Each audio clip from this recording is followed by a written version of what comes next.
Well, good morning, everybody, and welcome to St Mary's Vicarage on this Friday, the 28th of August. And here we are at the end of August, the final weekend, the bank holiday weekend, in a sense, the sort of last hurrah of the summer holidays for many. And then we will move into September and the uncharted territory of our schools going back and more people going back to work. And it will be an interesting month, I think. So we are at the beginning of another bank holiday weekend. I hope that you've all got something interesting planned. We're looking forward to seeing our godchildren and some very old friends of ours, the Mableys. Alex Mabley, I went to school with. I've been known Alex since I was about 6-7 years old. We've been friends ever since. Ended up at the same schools together and the same boarding school down in North Devon. And in fact, our eldest son, Alex, is named after him. So it's going to be really great to see them for the weekend. They live up near Bracknell, but they're coming down to be with us for 2 days, which is lovely. And it's going to be great to see their two daughters, our godchildren, and just have a little bit of a catch up and see what life has been like for them over this past few months and such like. So looking forward to that. Now, just a little bit of a plug. On Saturday evening down at Pentridge at 5 p.m, Penwood Brass are doing a recital of music, which they are dedicating to all of those who have suffered from coronavirus. It's outside, I believe. Information has been sent out electronically about the exact location. And if the weather's good, the idea is that you can, take a chair down, and they're going to play for about 2 hours, I think, from 5 till 7. So it should be a wonderful evening. As I say, I'm probably not going to get there myself because we're going to be out all day with my godchildren tomorrow, and I'm not sure what time we're going to get back because we've agreed we're going to do a bit of a coastal walk with them. But I'd really do want to recommend that to people if you're looking for something to do tomorrow evening and the weather's fine and you would like a little bit of entertainment.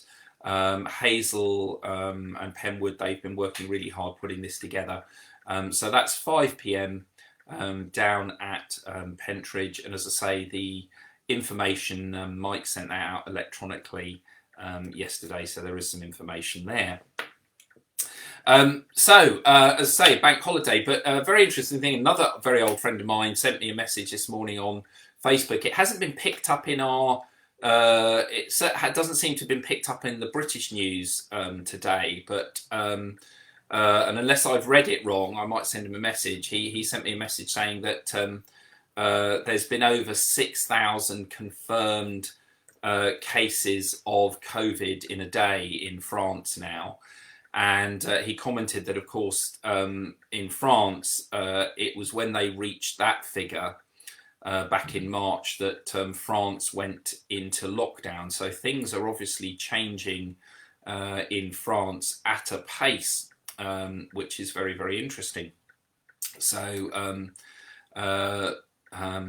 it'd be interesting to see what happens. And I think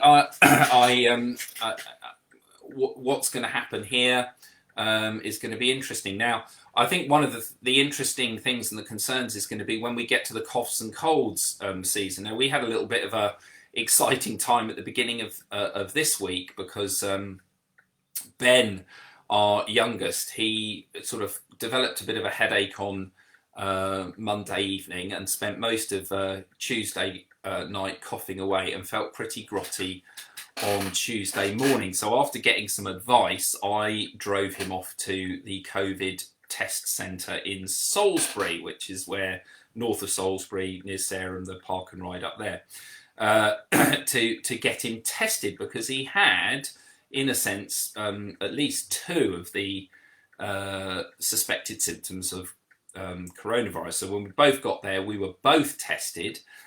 Because obviously I'd been in the vehicle with him, and the chap said, well, it's a good idea to test both of you.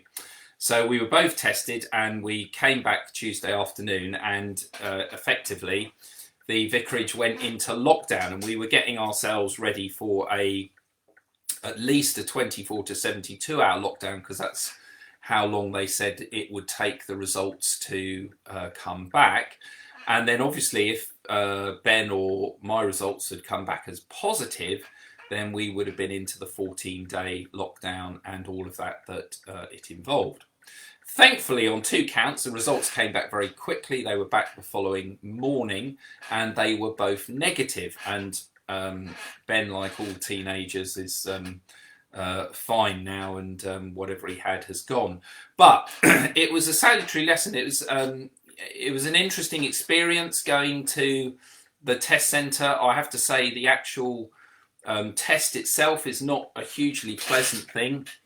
When you arrive at the test centre, you're directed to various places. You have to keep your windows up in your vehicle, and then you get an option, which I think is an interesting thing, because you get an option of doing the test yourself or getting somebody to do it. And I have to say that we opted for getting somebody to do the test, because I'm not convinced I would have been able to do it properly. I've never taken a test like that, and certainly having it done by a professional, I'm pretty sure I wouldn't have done it properly. So you end up sort of in a marquee with your vehicle, and then they come round and get what looks like a very, very long cotton bud. This is prodded right at the back of your throat 3 times, which is pretty unpleasant. And then they stick it right up your nose and turn it for 10 seconds. Not the most pleasant experience in the world, I have to say. And then the results go off, and off you go, and you're told you've got to then isolate. Anyhow, as I said, thankfully the results came back negative. But it has made us think here as a family. We sort of locked poor Ben in his room as well, and isolated him as much as possible. But what is it going to be like when we get to the coughs and colds season, which will be upon us soon? Because it's nigh on impossible to distinguish really between what might be symptoms of COVID-19 and what might be symptoms of a common cold or virus. Coughing, temperature. I know they say dry cough. I've had plenty of dry coughs in the past during cold seasons that have gone on. So I think it's going to be a really challenging time, and I suspect that many of us probably when we get to that season, we will all be visiting test centres or asking for home kits, or at least we should be, because that will be the only way to genuinely distinguish whether we've got a common cold or common virus that's going around, or COVID. And the potential for spread of disease then is really quite something. I've always been very, very conscious of spreading colds, particularly with congregations and more elderly folk, and I've always thought it's a terrible thing in this country that we see these adverts on telly for Lemsip and your night nurse and stuff like that, and that it shows somebody with a streaming filthy cold, and they go and take their Lemsip or their tablets or whatever it is, and then the next minute you see them back at work. Well, just because they are feeling fine does not mean that they are not spreading the virus and the cold to everybody else. And I've always thought that's the most selfish approach imaginable. And I think as we move into this period of the coughs and cold seasons, employers and ourselves, we are going to have to be responsible and say, okay, if we do have a cold, then we have to stay at home. And not spread the cold to others. Thankfully, I think because we've got a lot better at hygiene and washing of hands and wearing masks and things, that will negate the risk. But really, even if we have a runny nose and a cold and it's not COVID, we shouldn't be spreading it to others. So maybe that would be something that that we can earn. Anyhow, the good news is we're all well, fit and fine in the Hancock household and the vicarage. But as I say, it was an interesting experience going to be tested for COVID. And as I say, I would not be surprised if over the next few months, I or other members of my family or, people locally, we're having to visit those places more regularly to try and determine whether we have just a common cold or whether we have COVID-19. So it's going to be interesting. Oh yeah, Mike's just posted up. So the Penwood Brass, if you want to go to the brass concert that's being put, is at Pentridge. It's at Hunt Corner Farm, and that's SP55NN. It's not far from Handley, so it's in the notices that are going out if you want to go to that. Anyhow, that was our excitement at the beginning of the week. But here we are at the end of the week, and it's the final bank holiday. And as I say, we're going to be meeting up with our godchildren, which we are looking forward to, because we haven't seen them since last year. So it's going to be great to just have a little bit of a catch up. Now, looking ahead to Sunday, we are going to have a service Sunday. It's going to be a Holy Communion service. If the weather is good, it will be on the front lawn of the vicarage. Please bring something to sit on. And of course, if we're outside, we will be able to sing hymns and have music during the service, and it will be similar to what we've done, I think, on 2 or 3 occasions now. If the weather is inclement, then it will be in church, and it will be a said Holy Communion service. But please do remember now, if we are in church, you do need to wear your face coverings. The only excuse not to wear face coverings is if you have a genuine medical condition. Just saying that you do not like them, unfortunately, does not count. And there are quite substantial fines. So I think we do need to take that on board. But so that's it. Hopefully, reasonable morning, and we'll be able to have the service outside on the vicarage lawn, which will be great. Now, thank you to everybody who took some time to feed back what they think about the service pattern for the coming month for September. That's been very useful. And it does seem now that people are more keen to move to church-based congregational worship rather than just to have online. So the new service pattern for September will be that there will be a service every Sunday in church or around a church if we're outside. And the pattern will be on the first Sunday of the month of September. We will have a Holy Communion down at Pentridge. Again, inside or outside the church, depending on the weather. If we're outside, we can sing hymns. If we're inside, it's a said service. Second Sunday of the month. Now, that's going to be the 13th of September. And as I mentioned yesterday, Mike and Annie probably came up with this great idea of doing a sort of a church service, a walk as a church service. And I'd really like to try that. So the second Sunday of the month, we're going to do, providing the weather's good. So if the weather's good, we will do this. If not, we will be back in church. But the second Sunday of the month, which is the 13th of September, I would like to try one of these sort of prayer walk services, whatever we call it.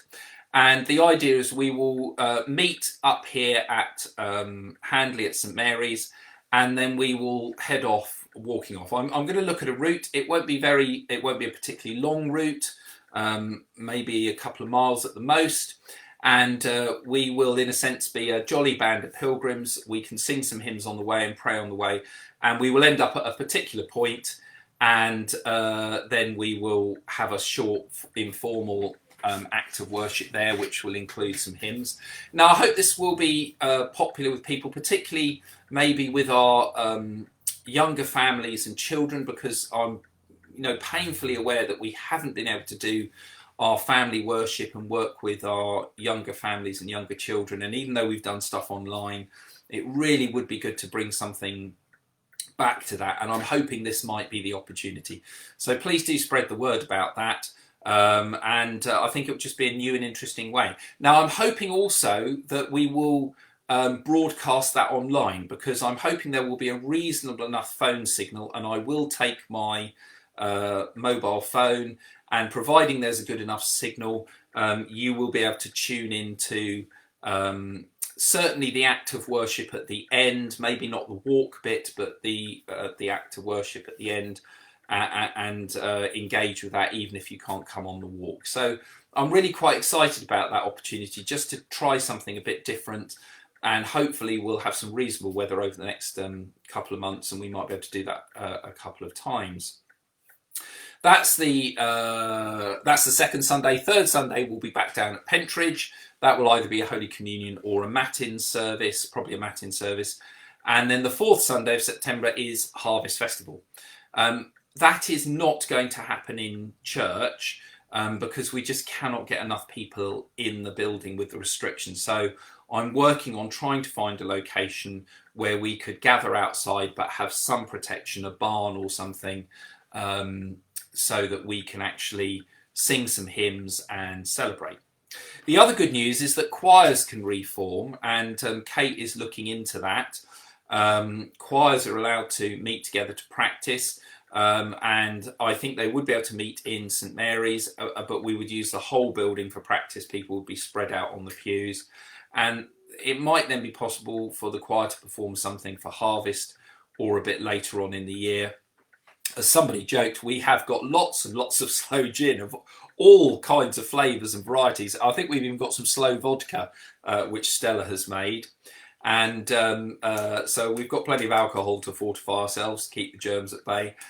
So it'd be really good to, in a sense, start the choir again in some form, so people can sort of gather and sing, because I know people have missed singing. So in a sense, that's going to be the pattern for September. There will be a service in one of our churches every Sunday. We hope to do this prayer walk on the 13th of September, Harvest Festival here at the end. And then we'll just have to see as it goes. It's going to be like this for quite some time. It's really not possible for me to put together a 3-month rota, because who knows what September and October will bring, if there's going to be local lockdowns or new restrictions. So we really do have to take it a month at a time, I think, is being brave. But if things continue on a sort of steady, even keel with the virus in the UK, then October there will be a similar pattern. Pentridge has its Harvest Festival at the beginning of October, the first Sunday in October. That is a definite. And again, we're looking to celebrate that. That won't be in the church. It will be in a barn or some sort of semi-open area, hopefully with a bit of a roof over our heads to give us a little bit of protection. But it does mean that we can congregate together and sing some hymns. So, it's going to be different, but I don't think there's any particular problem with that. It'd be nice to try some different things. And I am really excited about doing a church service on foot, in a sense, actually picking up the theme of pilgrimage that I'm very passionate about and is right through the Bible, and in a sense mirroring that in our worship, and surrounded by this beautiful Dorset countryside. We should make that opportunity. Just going to say hello to a lovely friend and colleague of mine, Sky. Morning, Sky. Lovely to see you. Hope all is well with you in your neck of the woods and your flock. Good to see you this morning. So, today is the feast day of St Augustine of Hippo. I left you on a knife edge yesterday because I got the date wrong, and I thought it was yesterday, but it is actually today. A lesser festival, which is quite interesting. So a little bit about Augustine of Hippo, or the official story. I'll throw in a few unofficial things in a minute. Augustine was born in North Africa in 354. His career as an orator and rhetorician led him from Carthage to Rome, and from there to Milan, where the imperial court at that time resided. By temperament, he was passionate and sensual, and as a young man, he rejected Christianity. Gradually, however, under the influence first of Monica, his mother, and then of Ambrose, Bishop of Milan, Augustine began to look afresh at the scriptures. He was baptized by Ambrose at the Easter Vigil in 387. Not long after returning to North Africa, he was ordained priest and then became Bishop of Hippo. It is difficult to overestimate the influence of Augustine on the subsequent development of European thought. A huge body of his sermons and writing has been preserved, through all of which runs the theme of sovereignty and of the grace of God. And he died in the year 430. And indeed, Augustine has had a huge effect on Christian thought and Western theology and philosophy. But I would say not all of it good, I have to say. And I think, to be honest with you, a lot of the issues and the hang-ups that the church has today can be traced back to Augustine, particularly around the whole issues of being human and what that means, particularly issues around human sexuality and relationships and things like that. It's interesting to note that they do not mention, though I think this is what they're hinting at here, that as a young man he rejected Christianity. Well, as a young man he had a partner and he fathered a child with her, and then when he got Christianity he just dumped her and left her and cleared off, and the child. That doesn't get a mention for some reason. So I've always thought the Confessions of St. Augustine, you have to read that into it, and there's a bit of a chip on the man's shoulder, I think, with this all. Anyhow, I'm not going to dare to try and compress Augustinian theology into a 2-minute segment on a morning talk. A very interesting person, and indeed has had a huge influence on Western Christianity. And why that's interesting is because the danger is that as Anglicans or Western Roman Catholics or Methodists or whatever we may be, we can fall into the trap of thinking this is what being a Christian is. But we have to remember that the reason we worship and pray and our churches and structures and everything are formed in the way they are today is because of the context and history of where we are. And as I've mentioned several times before, I was very privileged a couple of years ago to go and spend a few weeks in Ethiopia with Ethiopian Orthodox Christians. Now, they're not Coptic Christians, that's a different group, that's what you find in Egypt and such like. They're not Orthodox Christians, as you would say, the Russian Orthodox, Greek Orthodox. They are Ethiopian Orthodox Christians. And they probably fairly can lay claim to being the oldest form of Christianity, because their faith is sort of so wrapped up with Judaism because of their history and context. Now, what is fascinating about going to Ethiopia and spending time with our Christian brothers and sisters there, particularly the Ethiopian Orthodox Church, the Pentecostal Church is huge in Ethiopia as well, it should be said, sort of more modern strand of faith. But their understanding of Christianity, the way they worship, is so fundamentally different from our own. It's a huge eye-opening experience. Yes, at the core, we believe exactly the same things. We believe in the Father, the Son, and the Holy Spirit. We believe Jesus is God incarnate, all of those things. But of course, they were not influenced in the same way that we were by our Western theology and Christianity. So their Christianity has a far more mystical dimension to it, rather than, in a sense, the sort of Enlightenment period that we went through in Western Christianity. And it's hugely refreshing, hugely refreshing. So it's worth us thinking about the fact and trying to understand that the way we are Christians and the way our faith has been influenced by history and Western theology is not necessarily the only way of being a Christian. And obviously we can't go there now, sadly, but later on, if you do get a chance to go to another country and experience Christianity in a different form, particularly something like Ethiopia, I would highly recommend it, because it really is an eye-opener, and it just makes you think about your own faith and context, and also say, actually, the way we do faith here today isn't the only way of doing faith. And that also means that just because we've done it like this for the past X number of 100,000 years doesn't mean we have to continue to do it that way for the next X number of 100,000 years. That the Christian faith can grow and develop and can evolve in different ways, depending on our history and culture. So very, very interesting there. So feast day of St. Augustine of Hippo. There we go. So let's read the gospel that's set for him today. It's from Matthew's Gospel, chapter 23, beginning to read at verse 8. Jesus said to the crowds and to the disciples, "You are not to be called rabbi, for you have one teacher and you are all students. And call no one your father on earth, for you have one Father, the one in heaven. Nor are you to be called instructors, for you have one instructor, the Messiah. The greatest among you will be your servant.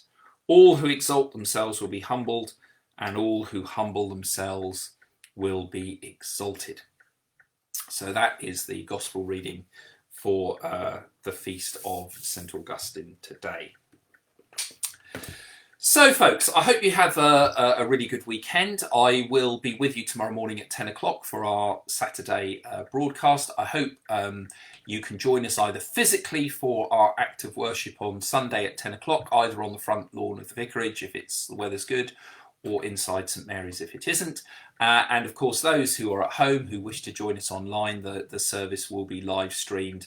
And I hope you've noticed the improvements of the sound quality and such like. We're working on lighting now. That's the next thing, because I did realise it was a little bit dark in Pentridge. In fact, that thing that's sitting behind me there, that is a photographic studio floodlight. I've put one of those sort of fancy arty bulbs in it, but I do have a huge photographic spot bulb that goes in there. So I may well shift that into the church, and it will be lights, camera, action, just to give a bit more light to the proceedings. So do join us on Sunday if you can, either physically or online.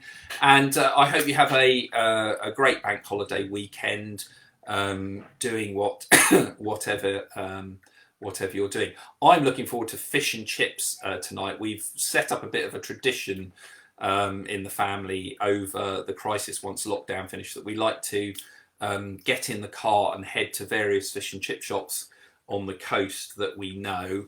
There's about 3 that we really like, and we pack up our plates and all of our stuff, and we go and get fish and chips, and then we sit and look at the sea and eat our fish and chips. So I'm fingers crossed that the weather will be reasonable this evening. But there we go. Anyhow, let's have the collect for St. Augustine and a prayer. Merciful Lord, who turned Augustine from his sins to be a faithful bishop and teacher, grant that we may follow him in penitence and discipline, till our restless hearts find their rest in you. Through Jesus Christ, your Son, our Lord, who is alive and reigns with you in the unity of the Holy Spirit, one God, now and forever. Amen.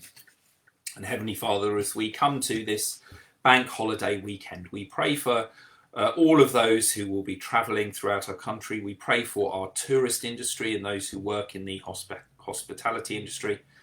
We appreciate this is a really important weekend for them and for those in that employment.